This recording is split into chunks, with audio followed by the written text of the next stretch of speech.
Here at Simply Garden, with over 50 years of gardening experience, I believe in keeping things simple and productive while gardening in your own backyard.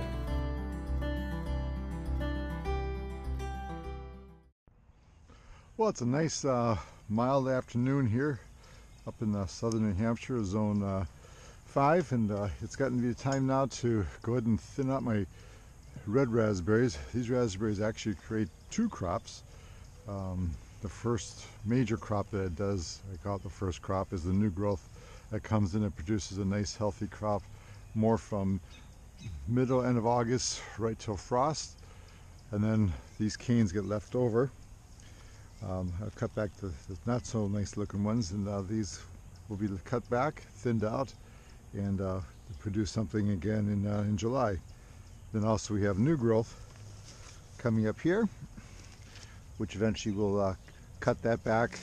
It'll come up pretty thick in most places here, and that growth will be cut up about every foot or so, 8 to 12 inches apart, to make room for its spreading out and getting a nice foliage top. So it's pretty easy to do here. The straw stays where it is. We'll start fertilizing this. I have a natural solution that I did already hit this with a granule fertilizer by Gardens Alive, which is designed just for the raspberries, and it'll be the same use for blueberries too. So we'll check further into that. I believe it's just for raspberries, but we'll start by just simply clipping these back to the ground level. This here, and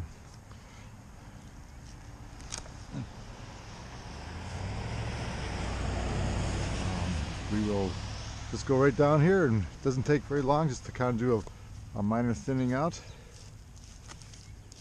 So that way there's also good light to bring in to encourage the new growth to come up. That needs to come through the bottom of the root base, and it'll come up through the straw. I'm just looking to see if anything's come out yet. I don't see anything just yet, but it should be happening in about a week or so. Oh, there's some right there coming down out of the bottom here. There we go. Yeah. And then we'll hit this when it starts blossoming. We hit it with a liquid fertilizer that I make. It's made with fish emulsion, liquid kelp, and also blackstrap molasses. She's cleaned out really nicely down that way, thinned it out quite a bit. Got that side thinned out. You can see some of the newer shoots coming up here. Excited to see that. Hopefully it continues to fill, and I'm a little concerned how it's kind of gotten thin down there. But I've been rejuvenating that, trying to encourage that. Sometimes I guess raspberries do just kind of putter out over time, and it's probably, it could be disease. Who knows what makes them start lessening their productivity? But I think using the fertilizer from Gardens Alive, meant just for raspberries, will probably really help it quite a bit.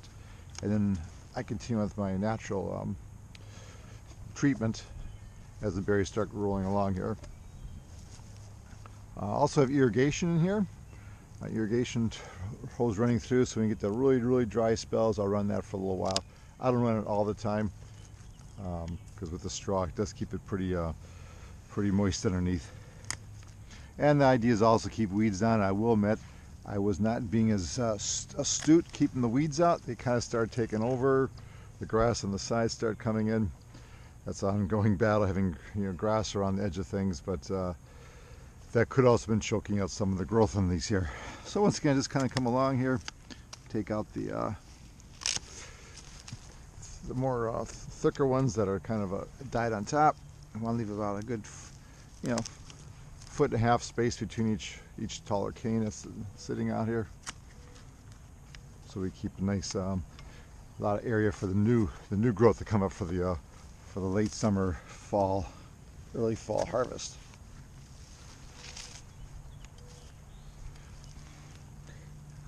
Like I said, I'll be back in probably another month, because these guys are starting to come up nicely in here. It's good to see that. It's all new growth coming in for the next season. And as that starts coming up thicker and thicker, we'll just thin those back about every 8 inches to a foot, providing we get enough of them coming up.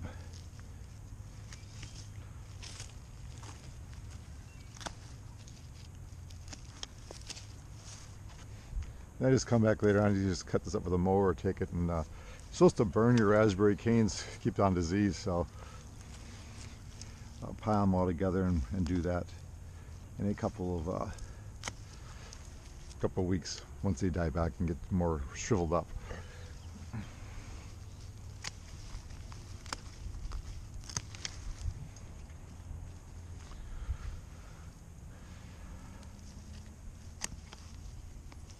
All right, just a few more to go here, and we are done with this job.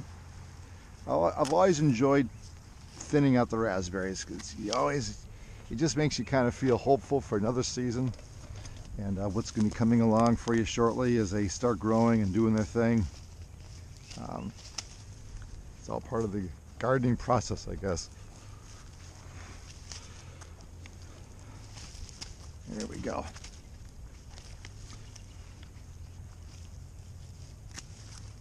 Like I said, you can't do this wrong. It's pretty simple. There's a lot of different raspberry varieties out there. In the next video, I'm going to show is a update on the raspberries that did. I'm starting to replant a certain bed. I think the varieties I have, which I've had for probably 25 years. I transplanted from another area back further in my garden, back where those white hoops are. It used to be just raspberries, which I later planted with blueberries, and the hoops are used for keeping the. I put netting on. Probably around the first part of July, as the berries start ripening up, that gets put in there to keep the birds out. But I took raspberry clump that have been growing for probably 15 years in the area, and then replanted it down further, which I'll show you in the next video. And I actually planted the raspberries a couple of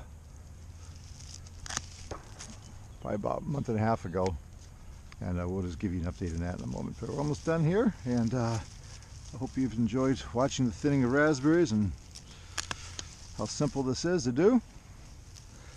I do recommend wearing gloves. The thorns aren't too bad, but the gloves are more for protection of your fingers, not getting caught up because you're into some deep stuff. You don't always see your finger on the other side, and I have cut my finger in the past because my finger got wrapped around something and snip.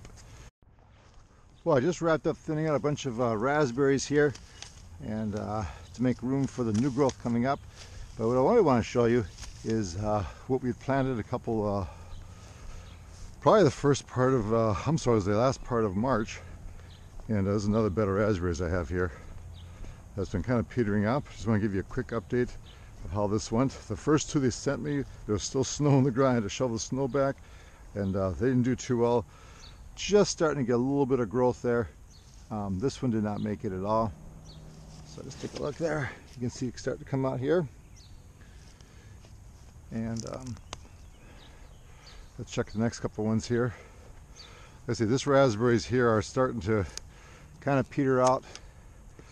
But it looks like it got some new growth coming out of the bottom. I'm excited to see that. Maybe using that Gardens Alive raspberries, fertilizer is starting to kick it back. But anyways, I guess we do see some coming out. I hope you can see this. Put my GoPro down in the right position so you can see. I do see a little sprout coming out right there. Exciting to see that. If you can see it in there. And these raspberries are called Raspberry Canby.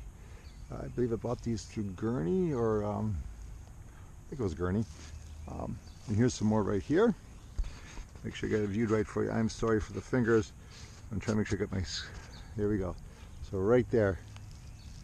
See them coming out of the base. I'm sorry. And keep the moisture in there, and they should take off very nicely. I did not fertilize these guys per se, because there's always concern about burning out. Even those organic fertilizer shouldn't burn out, but we'll give it probably a liquid. Once I see the shoots coming up, I'll give a nice liquid. I'll treat a fish emulsion, which will help give it a little boost and get it going. All right, we'll be back with more. And as the season comes along, it gets exciting. A lot to go, a lot to do, but a lot of rewards.